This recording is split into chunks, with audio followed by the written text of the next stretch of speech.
The temporary favorable impressions, the smile the person had, would be important. Their appearance, as we've talked about, they're friendly, personable, optimistic, their manners, if they have a sense of humor, if they're good listeners, if they're complimentary, and now if they're non-smokers. You know, those are things that you kind of automatically at first off notice. Now, over a permanent basis, integrity, common sense, if they're dependable and loyal and caring and sincere and fair and consistent and committed. In other words, that's not the description of a fair weather friend. As you know, a fair weather friend's always there when he needs you. Now, that's not the kind of person that you really, want to have a long-term relationship with. Now, the qualities I've just identified are the qualities we've already talked about in this series. All of which, by now, you recognize that you do have those qualities and you can use them. You notice, of course, I'm using mostly words in all of this. When Mark Twain was a cub reporter, he was told by his editor that he must not report anything that he could not validate, that he had not seen, and that he knew for absolute certain was right. So he went to this occasion, and here's the report he wrote. A woman giving the name of Mrs. James Jones, who is reported to be one of the society leaders of the city, is said to have given what purported to be a party yesterday to a number of alleged ladies. The hostess claims to be the wife of a reputed attorney. Now, when you put that together, it makes you realize that sometimes we can stretch things a little bit too far. Now, what are the advantages, ladies and gentlemen, of being likable? Well, people who like you generally trust you. And they won't lie to you. They won't deceive you. You can pretty well count on that being true if they really like you. Number two, they want to do business with you, and so they will be more than fair. They want to help you expand your business. If they like you, don't we like to help our friends? They want to do things for you. They might even invite you to play around the golf with them or go to dinner with them or something. Now, being the right kind of person is the key. What's your objective in wanting to be likable and have all of those friends? One of the things you've heard me say several times in the series, you got to be before you can do. You've got to do before you can have. And that is so incredibly important. So let's look at the motive. Is it motivation, manipulation, or leadership? Motivation is when you try to get somebody to do something for their own good. Manipulation is when you try to get somebody to do something for your own good. Leadership is when you try to get somebody to take an action that will benefit both of you. Eisenhower said leadership was the ability to persuade somebody else to do what you want them to do because they want to do it. And what do they want to do? Things that are in their own best interest. That's what people really want to do. I saw a young man with a T-shirt on, and the T-shirt said, "I follow no one." And I thought to myself, what a tragedy, because he will never lead anyone either with that kind of an attitude. You treat people like you see them. This has a direct bearing on the relationship. And the way you treat them influences their opinion of you and how well you get along with them. My friend Louis Timberlake from Austin does a lot of speaking. He was invited to speak to a particular school meeting up in Brooklyn, New York, several years ago. And the occasion they were honoring a teacher who had been in retirement about 10 years, and they had to call her back to assist. They had a class of boys there that, to put it mildly, were slightly out of control. In the first 6 weeks of school, they had run 7 teachers off. It was in desperation that they called her back.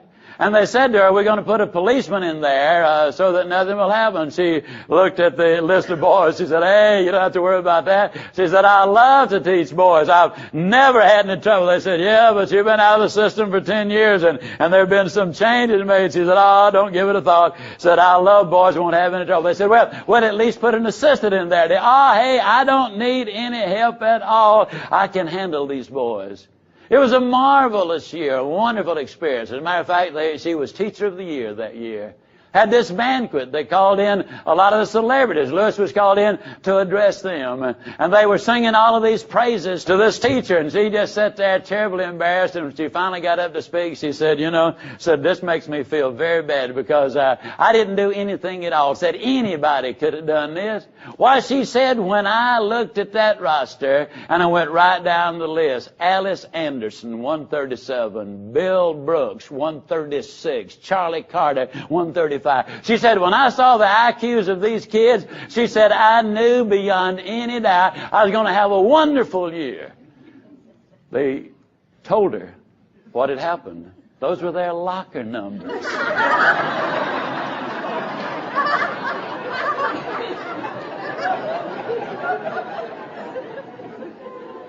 Now, how many of you think those kids love that teacher? Can I see your hand? She treated them with courtesy and respect and had high expectations. That's why they loved her. Now, who you are determines how you deal with people. See, she was confident in her ability as a teacher. She knew she had some raw material that would be marvelous students, and so she was able to do a big job. Relationships are important. Who you know makes a difference in your life, and who you know is the difference in your eternity.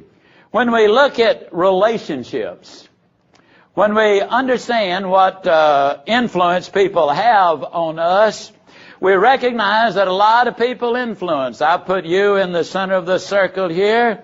Certainly your family has had an impact on your life. Your teachers had an impact. Your employer and your employees, your friends have an influence. As a matter of fact, the people that you are with and around influence you. We know, for example, that if your child's friends are in drugs, the odds are 9 times as great that your child will get involved in drugs. You're impacted by the people around you. I know everybody here has noticed this. You can take a southern boy or girl and send them up north.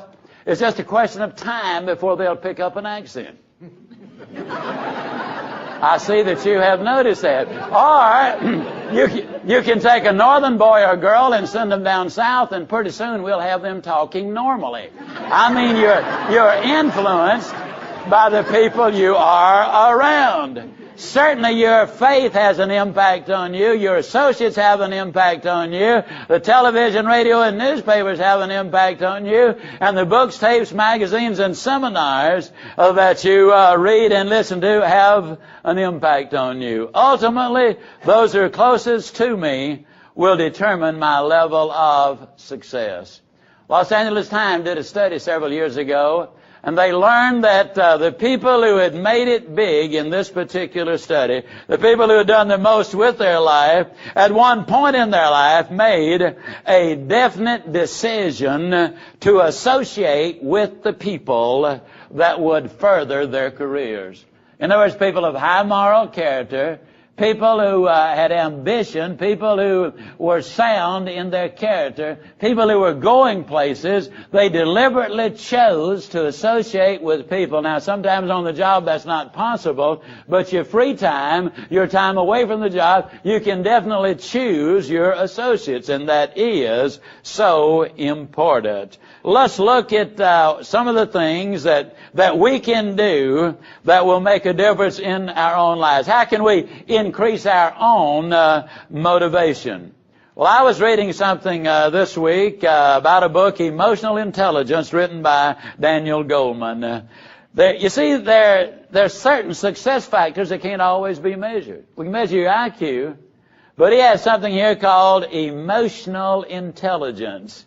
And he says, and I'll read what he simply says, it's crucial to your contentment, your career success, your marriage, your family life, and your children. An abundance of qualities of emotional intelligence lead to greater drive, self-discipline, caring, and cooperation. Well, the question is, what is emotional intelligence? He identifies it. The hallmarks of emotional intelligence are the ability to know what you and those around you are feeling, and to handle those feelings accordingly. Sensitivity is what we're talking about. He says this is a different way of being smart. He goes ahead to say that an abundance of the qualities that make for emotional intelligence lead to greater drive and self-discipline, caring, and cooperation, all of which makes our lives better and our streets safer. Those high in emotional abilities tend to be poised, outgoing, and cheerful. They have a strong commitment to people or causes, to taking responsibility, and to an ethical outlook. They are sympathetic with others. Their emotional lives are rich. In short, they're comfortable with themselves and the people around them. How well they handle emotional life determines their life destiny every bit as much as does their IQ. Now let me pause, and they say self-praise is half scandal. But as old Dizzy Dean used to say, you know, if you done it, it ain't bragging. You have already noticed now, I only read this last week. But as you listen again to those 4 tapes that precede this one in this recorded series, you will discover that the qualities he's talking about we have already identified and spelled out. Now, what about that? Now, how did it happen? Well, when you got 3 sources, psychological, physiological, and theological, things like that just happen. Ladies and gentlemen, I'm talking about something here that to me is incredibly exciting. Goldman says if you want a happy, enduring marriage, your EQ, not your IQ, can make the difference. Decades of marital research shows that it is how a couple handles emotional flashpoints, the hurts and irritations inevitable in any intimate relationship, that determines whether the marriage will last. The brightest among us can be emotional morons. Well, now that's pretty direct, isn't it? Okay. The most stable unions are among couples who have found ways to add differences without